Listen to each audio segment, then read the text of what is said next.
దేవుని నామమునకు మహిమ కలుగును గాక. ప్రభునందు ప్రియులరా, మన ప్రభువు రక్షకుడునైన క్రీస్తు యేసు పరిశుద్ధ నామములో మీ అందరికీ శుభములు. 25వ తేదీ ఫిబ్రవరి మాసము 2025 సంవత్సరం. ఈరోజు కువైట్ నేషనల్ డే, రేపు లిబరేషన్ డే, ఈరోజు ఇండిపెండెన్స్ డే. అంటే మనము దేవుని యొక్క మహాకృపను బట్టి, ఇవ్వబడిన దర్శనాన్ని బట్టి 8 గంటల ప్రార్థన, అంటే ఈ 8 గంటల ప్రార్థన సంవత్సరంనకు 3 సార్లు, అదే విధంగా సంవత్సరంనకు 3 పండుగలు. ఈ విధముగా మనం చూసినప్పుడు 3 రాత్రుల పండుగ, అంటగా 3 దినములు కూడా, అంటే మనము ఆ యొక్క ఫిబ్రవరి 25 రంజాను, బక్రీద్, ఈ విధముగా దేవునికి ధూపం అర్పించే వారముగా మనము ఉన్నాం. ఏది ఏమైనప్పటికీ ప్రార్థనలో మనము ఈ యొక్క దేశము కోసం, ఈ దేశ ప్రజల కోసం, మన దేశం కోసం, దేశాల కోసం ప్రార్థించ బద్ధులమై ఉన్నాము. ఈరోజు దేవుడు నీకిస్తున్న వాగ్దానము, ఈ దేశమును నీకు యెహోవా అప్పగించెను. ద్వితీయోపదేశకాండము 1వ అధ్యాయము 21వ వచనం ఏమంటున్నాడు? యెహోవా ఈ దేశమును నీకు అప్పగించెను. పూర్తి వచనము, ఇదిగో నీ దేవుడైన యెహోవా ఈ దేశమును నీకు అప్పగించెను. నీ పితరుల దేవుడైన యెహోవా నీతో సెలవిచ్చినట్లు దాని స్వాధీనపరచుకునుము, భయపడకుము, అధైర్యపడకుమని నీతో చెప్పితిని. ఇది మోషే మాటలు ఆ యొక్క ఇశ్రాయేలీయులకు చెప్పబడుతుంది. అంటే మనము ఏ విధముగా చూడొచ్చు అని ఒక్కసారి లోతైన వాక్యంలోనికి వెళ్లే ముందు మనము ఒకసారి English version, new international version, Deuteronomy chapter 1 verses 21. See, the Lord your God has given you the land. చూడుము, నీ దేవుడైన యెహోవా నీకు ఈ దేశమును, ల్యాండ్, ఈ స్థలమును, ఈ భూమిని ఇచ్చి ఉన్నాడు. Go up and take position of it as the lord the God of your ancestors told you. నీ దేవుడైన యెహోవా నీ పితరులకు చేసిన వాగ్దానము ప్రకారము నీవు పోయి దానిని స్వతంత్రించుకునుము. Do not be afraid, do not be discouraged. భయపడకము, విస్మయముందకము. ఇది ఈ యొక్క దేవుని వాక్యము చెప్పబడుతుంది. అయితే మనం చూసినప్పుడు ప్రభునందు ప్రియులరా, ఈ యొక్క వాక్యాలు ఏ విధముగా ప్రారంభమైనవి అని మనం చూసినప్పుడు ద్వితీయోపదేశకాండము 1వ అధ్యాయము మనము మోషే ఇశ్రాయేలీయులందరితో చెప్పిన మాటలు ఇవే కనుక ఇవి పదే పదే మోషే చెప్పిన మాటలు అని రిపీట్ అవుతాయి కనుక ఇవి మోషే తిరిగి వారికి చెప్పబడుతుంది.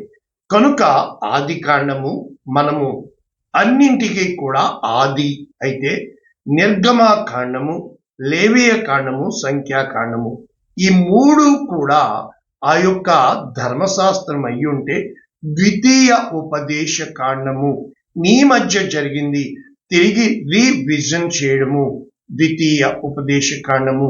కనుక వీటన్నింటినీ కూర్చిన వాడు మోషే, ఎడిటర్.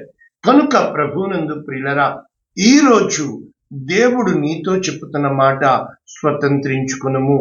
ఈరోజు నీకు ఇవ్వబడుతున్న మాట సంపాదించుకునము. ఈరోజు మనము సంపాదించుకుంటున్నాము కానీ స్వతంత్రించుకోగలుగుతున్నామా? అంటే జీతం కష్టపడి సంపాదిస్తున్నాము కానీ దాన్ని నువ్వు అనుభవంలో చూడగలుగుతున్నావా? విత్తనం వేస్తున్నావు కానీ పంట నువ్వు కోసుకోగలుగుతున్నావా? మన జీవితంలో ఎన్నో ప్రశ్నలు కదా. ఈ రోజున నీవు నేను, దేవుడు చెప్తున్నాడు పోయి స్వతంత్రించుకో అంటే, ఈ రోజున దేవుని యొక్క రక్షణ ఉచితము కానీ ఆశీర్వాదము ఖచ్చితం, ఉచితం కాదు. ఎప్పుడైతే కష్టపడేవానికి విజయము ఖచ్చితము. ఈ రోజున మనం ఎన్నో వాక్యాలు నేర్చుకున్నాం. ధననిధి, అది నీలో ఉన్న తలాంతులు కావచ్చు, అది దేవుడు నీకు ఇచ్చినది కావచ్చు. ఈ లోకంలో ఏ తలాంతులు లేవు. అయ్యో నాలో ఏమీ లేవే, ప్రజలు చూడ్డానికి ఏమీ లేవే, నేను ఇది చేయడానికి అని అనుకుంటున్నావా? అయితే నీలో ఉన్నవాడు లోకములో ఉన్నవాని కంటే గొప్పవాడు అని ఎప్పుడైతే గుర్తెరుగుతావో నీలో ఉన్న ధననిధి నీ హృదయాన్ని దేవుని ఇష్టనిధిగా నింపుతావో, దేవుని చిత్తానికి అప్పగించుకుంటావో, ఈ రోజు దేవుడు నీతో చెప్పుతుంది, పోయి స్వతంత్రించుకో. ఆ రోజున ఏది కూడా దేవుడు ఉచితంగా ఇవ్వడు ప్రభునందు ప్రియులరా. కారణం ఏంటంటే ఇశ్రాయేలీయులను ప్రయాణమై తీసుకెళ్తున్నప్పటికీ వాళ్ళకి ట్రైనింగ్ ఇస్తున్నాడు. శత్రువులు అంటే తెలియదు, వారికి యుద్ధం అంటే తెలియదు, కానీ దేవుడే అమాలేకీలను తీసుకొచ్చి యుద్ధము చేయటం నేర్పించాడు. పైన కొండ మీద ఆ యొక్క లీడర్షిప్ ట్రైనింగ్ LST, అయితే కింద DST అంటే డిసైపుల్షిప్ ట్రైనింగ్. ఈ ప్రజలకు శిష్యరికాన్ని, మోషేకి పెద్దరికాన్ని, నాయకత్వాన్ని నేర్పిస్తున్నట్లుగా మనము చూడగలుగుతున్నాం. ఈ రోజున ప్రభునందు ప్రియులారా, పోయి స్వతంత్రించుకో. మనము చూసినప్పుడు సంఖ్యాకాండము 13వ అధ్యాయం 30వ వచనం, కాలేబు మోషే ఎదుట జనులను నిమ్మలపరిచి, మనము నిశ్చయముగా వెళ్ళుదము, దాని స్వాధీనపరుచుకుందుము, దాన్ని జయించుటకు మనకు శక్తి చాలును. అయితే ఇక్కడ ఏం జరిగిందంటే, మోషే వారందరూ సమీపించి ఉన్నారు కనాను దేశమునకు, వాగ్దాన దేశమునకు. అయితే దేవుడు గోత్రమునకు ఒకరి చొప్పున వేగు చూచి రండి అని చెప్పి పంపినప్పుడు ఆ యొక్క నూను కుమారుడైన యెహోషువ, యెఫున్నె కుమారుడైన కాలేబు ఎవరు మంచి సమాచారం తేలేదు. వారు ఏమని చెప్తున్నారు? ఆ మనుష్యులు నెంబర్ 1 మనకంటే బలవంతులు, వారి మీదకి మనము పోలేము. నెంబర్ 2 మేము సంచరించిన దేశము అని చెప్పి ఇశ్రాయేలీల సమాజమునకు చెడ్డ సమాజము తెచ్చారు. ఏమని చెప్తున్నారు? వారందరూ ఉన్నత దేహులు, ఆ దేశము తమ నివాసులను భక్షించు దేశము అని చెబుతూ అక్కడ నెఫీలీయుల సంబంధులైన అనాకు వంశపు వారిని చూచితిమి, మా దృష్టికి మేము మిడతల వలె ఉంటిమి అని చెప్పినట్లు మనం చూస్తున్నాం. కనుక ప్రభునందు ప్రియులరా, ఇక్కడ మనం చూసినప్పుడు ఆ గొలియాతు ఉన్నత దేహుడు, అనాకు వంశము వాడు, బలవంతుడు, యుద్ధ ప్రావీణ్యం నొందినవాడు. కానీ దేవుడు చిన్నవాడిని, దావీదును లక్ష్య పెట్టాడు. అంటే నీలో ఉన్నవాడు గొప్పవాడు కావాలి, కానీ నీవు చిన్నవానిగా ఉండాలి. నిన్న నేర్చుకున్నాం కదా వాక్యము, అంటే నీలో ఉన్నవాడు లోకములో ఉన్నవాని కంటే గొప్పవాడు. లోకములో గొప్పవాడికి విలువ ఇవ్వబడుతుంది, లోకములో బలవంతుడికి విలువ ఇవ్వబడుతుంది, లోకంలో ధనవంతుడికి విలువ ఇవ్వబడుతుంది. అయితే దేవుడు గుణవంతుడికి విలువనిస్తాడు. అయితే దేవుడు తనకి లోబడే వారిని విలువనిస్తాడు. దేవుడు తన చిత్తాన్ని ఎరిగిన వారికి విలువనిస్తాడు. ఇక్కడ మళ్ళా సంఖ్యాకాండము 14వ అధ్యాయము 6వ వచనం, దేశమును సంచరించి చూచిన వారిలో ఉండిన నూను కుమారుడగు యెహోషువ, యెఫున్నె కుమారుడగు కాలేబు ఏం చేస్తున్నారు? బట్టలు చింపుకుని. కారణం ఏంటంటే అక్కడ ప్రజలు వారికి వారు శపించుకుని, మేము ఒక నాయకుని ఎంచుకుని వెనక్కి వెళ్ళిపోతాం, అంత దూరం తీసుకొచ్చిన దేవుణ్ణి వారు నమ్మలేకపోయారు. నా జీవితంలో 13 సంవత్సరముల సేవా పరిచర్య చేసిన నేనెవరినో తెలిసినా కూడా నమ్మలేకపోయారు ప్రజలు.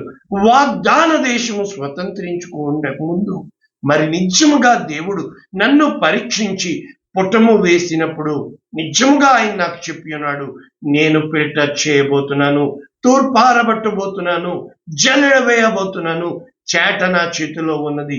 ప్రభునందు ప్రియులారా, నీవు ఎంత దూరం నడిచి వచ్చి ఉన్నావన్నది కాదు, స్వతంత్రించుకునే ముందు ఎప్పుడు వైకుంఠపాలి ఆడినప్పుడు లాడర్స్ అండ్ స్నేక్స్, ఈ పాములు నిచ్చెనలు, ఆ నిచ్చెన 99లో ఆ నిచ్చెన ఉండదు, కానీ పాము ఉంటుంది, ఒకటికి తీసుకొచ్చేస్తుంది. అంటే మన జీవితంలో అడుగడుగునా కూడా ఎత్తులు, లోయలు, కొండలు, పల్లాలు మన జీవితంలో పరీక్షల గుండా మనం వెళ్ళవలసి ఉంటుంది.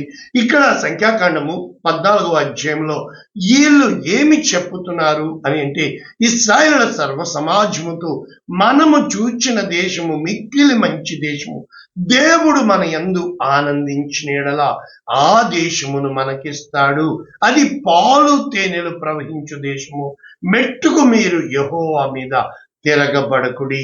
నెంబర్ 1, ఆ ప్రజలకు భయపడకుడి, వారు మనకు ఆహారమగుతారు, వారి నీడ వారి మించి. అంటే అప్పటి వరకు దేవుడు వారికి నీడగా ఉన్నాడు, వారికి ఆశ్రయముగా ఉన్నాడు. నీ శత్రువుకి దేవుడు ఆశ్రయముగానే ఉంటాడు, వాడిని హెచ్చిస్తాడు. కారణం, నీవు తెలుసుకుంటావని, నువ్వు గుణపడతావని, దేవుని మార్గాలు ఎరుగుతావని. ప్రజలందరూ వాడిని లక్ష్య పెడతారు. You are not suppose to see unto the people, you are not unto the people, but you should mind your God who has called you to obey. అంటే నువ్వు లోబడుటకు పిలిచిన దేవునికి నువ్వు లోబడినప్పుడు, దేవుని ముందు మోకాలు వేసి ఆయనకు ప్రార్థించినప్పుడు ఆయన నిన్ను హెచ్చించేవాడిగా ఉన్నాడు. ఆయన ముందు తగ్గించుకునేవాడిగా నువ్వు ఉన్నప్పుడు ఆయన నిన్ను నడిపిస్తాడు చేయబట్టి. కనుక యెహోవా మనకు తోడై ఉన్నాడు, వారికి భయపడకడి. కానీ సమాజం వీరిని కొట్టేయడానికి చూస్తుంది. కారణం ఏంటి? వాళ్ళు ఎక్కువ మంది. ఎప్పుడూ కూడా తప్పు చేసేవాడే ఎక్కువ మంది ఉంటాడు. ఎప్పుడూ కూడా ఒంటరి అయిన వాడు కుమిలి కుమిలి ఏడుస్తాడు. ఏ రోజు కూడా నీవు నమ్మిన సిద్ధాంతం కోసం నీవు నిలబడగలగాలి, నీవు ఎంచుకున్న మార్గం కోసం నీవు నిలబడాలి. యెహోషువ గ్రంథం 1వ అధ్యాయం 9వ వచనం, నేను నీకు ఆజ్ఞ ఇచ్చున్నాను కదా. దేవుడు చెప్తున్నాడు యెహోషువతో. మోషే కాలం తీరింది, మోషేను తీసుకెళ్ళిపోయాడు. ఇప్పుడు యెహోషువ కాలేబులు ఉన్నారు. యెహోషువతో దేవుడు చెప్తున్నాడు, నిబ్బరము కలిగి ధైర్యంగా ఉండు, దిగులు పడకు, జడియకుము, నేను నీవు నడిచి మార్గం అంతటిలో నేను నీకు తోడుగా ఉంటాను. ప్రజలకు పోయి ఎలా చెప్పు, మీరు స్వాధీనపరుచుకున్నటకు మీ దేవుడైన యెహోవా మీకిచ్చుచున్న దేశమును స్వాధీనపరుచుకున్నటకై 3 దినములలోగా కనుక మీరు సిద్ధపడండి. అందుకనే ప్రభునందు ప్రియుడా ఏలియాతో చెప్తున్నాడు, నీ శక్తికి మించిన ప్రయాణమున్నది, లే, నువ్వు స్వతంత్రించుకో. ఈరోజు నువ్వు ఏ స్థితిలో ఉన్నావు, లే, నీకు వెలుగు వచ్చినది. లెమ్మో తేజరిలము, అలాగని చెప్పేసి ఎర్ర సముద్రం 2 పాయలు చేసిందేవా అని వెళ్ళిపోమాక. ఎందుకంటే నువ్వు సిద్ధపడ్డావా? నిజంగా దేవుడు నీకు ఆ వాగ్దానం చేశాడా? అయితే వాగ్దానం చేసిన దేవుడు నమ్మదగిన దేవుడు. ఏ రోజైతే నీ దేవుడు నమ్మకమైన వాడిని, ఏ రోజైతే దేవుడు నీకు తోడుగా ఉన్నాడని, ఏ రోజైతే దేవుడు దాన్ని నీకు ఇచ్చుట ఆయనకి ఇష్టమైనది కానీ తీసేసి ఇచ్చాడు, రా అమ్మ బుజ్జి అని పెట్టడు. నీవు దాన్ని స్వతంత్రించుకోవాలా, నీవు దాన్ని వశపరుచుకోవాలా, నీవు దానికి లోబడాలా, దేవుని చిత్తానికి తల వంచాలి. ఏ రోజునైతే నిన్ను నీవు తగ్గించుకుంటూ, ప్రభువా ఇది నీ చిత్తమేనా? దావీదు అనుక్షణము దేవుని చిత్తాన్ని ఎరిగిన వాడు. నన్ను వెళ్ళమంటావా? నిజంగా నీవు తోడుగా వస్తావా? మోషే చెప్తాడు, నీవు తోడుగా రాకపోతే నన్ను తీసుకుని వెళ్ళవద్దు. కనుక ఒకవేళ దేవుడు లేకుండా నీవు ఆ దేశమును స్వతంత్రించుకున్నా కూడా అది నీకేమి ఇవ్వద్దు తెలుసా? నీకు నాశనమే మిగులుతుంది, కీడే మిగులుతుంది. చెప్పనివ్వండి ఒక మాట, నశించిన దానిని వెతికి రక్షించడానికి యేసుక్రీస్తు వచ్చాడు, కానీ నశించుచున్న దానిని అని చెప్పలా. కారణం ఏంటో తెలుసా? నీవు నశించిపోయిన తర్వాత, అంటే ఎందుకు ఇలాగా అని అంటే నీవు తెలుసుకోవాలని, నీవు గ్రహించాలని, నీవు అర్థం చేసుకోవాలని, ఆ యొక్క వయసు ఊపులో, ఆ యొక్క శక్తిలో నీకు చెప్పిన అర్థం కాదు. కనుక ఏ రోజైతే నీ నోరు మాట్లాడుతుందో నీ చేతులు పనిచేయవు, ఏ రోజైతే నీ చేతులు పనిచేస్తాయో నీ హృదయము పనిచేయదు, ఏ రోజునైతే నీ హృదయము నెమ్మదిగా అయిపోతుందో అంతా అయిపోయినట్టే. అయితే ఏ రోజైతే నీ హృదయం పనిచేస్తుందో నీ నోరు మాట్లాడదు, నీ చేతులు కూడా నీ హృదయము చెప్పిన దాన్ని వింటాయి, అవి దీవించబడతాయి. ప్రభునందు ప్రియులారా, ఈ రోజు మనము మైండ్తో పనిచేస్తున్న మనము, కళ్ళతో చూస్తున్నారు వారు ఉన్నత దేహులు, అయితే దేవుని బిడ్డలు చెబుతున్నారు మనతో ఉన్నవాడు గొప్పవాడు. ఏ రోజునైతే ఇన్ని అద్భుతాలు చేశాడే, ఇన్ని సూచక క్రియలు చేశాడే, ఇన్ని మహత్కార్యాలు చేశాడే, నా జీవితంలో లోయ అనుభవంలోనికి వెళ్ళి నన్నే పక్కన పెట్టిన ఈ ప్రజలు ఎవరి వలన ఈ కార్యాలు జరిగినాయి, ఎవరి వలన ఈ సంగతులు జరిగినాయి, అతనికి దేవుడు తోడు లేడు, వదిలేశారన్నారు. గుర్తు పెట్టుకోండి, దేవుడు వదిలేవాడు కాదు. దేవుడు ఎన్నడూ కూడా చెయ్యి విడువడు. ఎడబాయుడని చెబుతున్న నీవు అది నీకు సొంతమైనప్పుడు ఎదుటివాడికి నువ్వెవరు తీర్పు తీర్చడానికి? కనుక అతడు సొమ్మసిల్లిన శత్రువా, నువ్వు నా మీద అతిశయించవద్దు. నేను తిరిగి లేస్తాను. నన్ను లేపుట దేవుని చేతిలో ఉన్నది. నేను పైకే చూస్తాను కానీ కిందకి ఎంత మాత్రం చూడను. నాలో ఉన్నవాడు లోకంలో.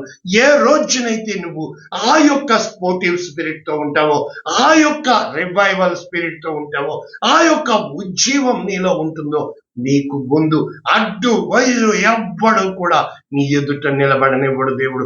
కారణం ఏంటంటో తెలుసా?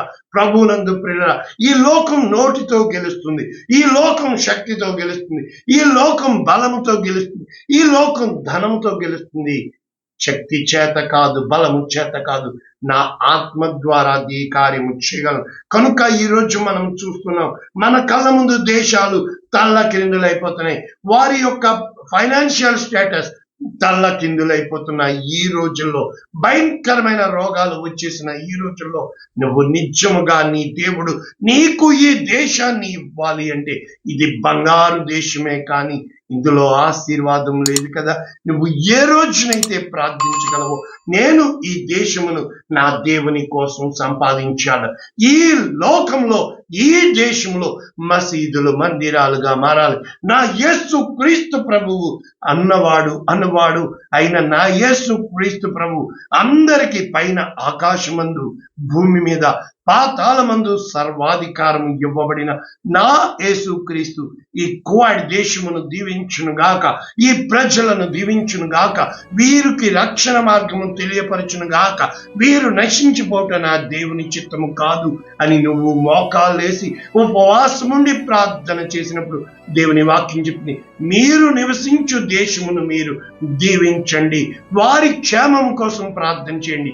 మనము మన కంపెనీ జీతాలు ఇస్తున్న వారిని తిడుతున్నావు, మనం ఉన్న ఈ దేశాన్ని తిడుతున్నావు, శపిస్తున్న నీవు వాళ్ళు అన్నం పెడుతున్నారే, వాళ్ళని నువ్వు దీవించలేకపోతున్నావే, నీకు జరిగిన కీడుని చూస్తున్నావు కానీ దేవుడు చేసిన మేలు జ్ఞాపకం చేసుకుంటున్నావా?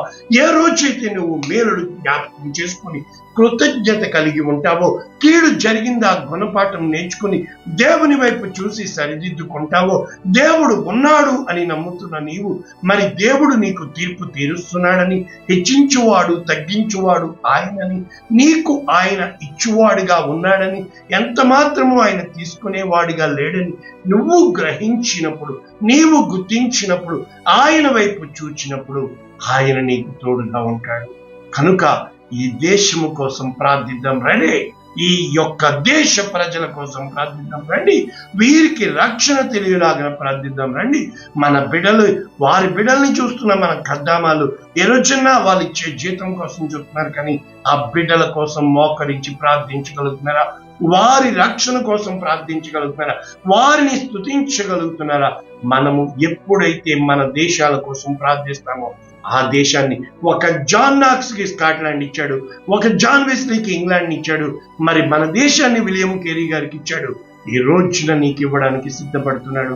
అబ్రహామును జనములకు తండ్రి అన్నాడు.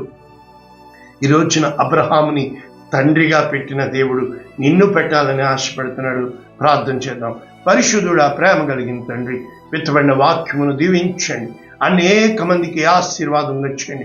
ఈ వాక్యము లేక, జ్ఞానము లేక, అయా మాకేమన్నా చెప్పండి, ఆదరించండి అంటున్నారే కానీ ఆ ఆదరణ పైసాకి మారదని, వాక్యములో శక్తి ఉందని, వాక్యము ద్వారా నీవు మాట్లాడే దేవుడవని, వాక్యమై ఉన్న దేవుడవని యేసునామమున దీవిస్తున్నాము తండ్రి. ఆమేన్. God bless you all. ఈ దేశమును దేవుడు దీవించును గాక. ఆమేన్.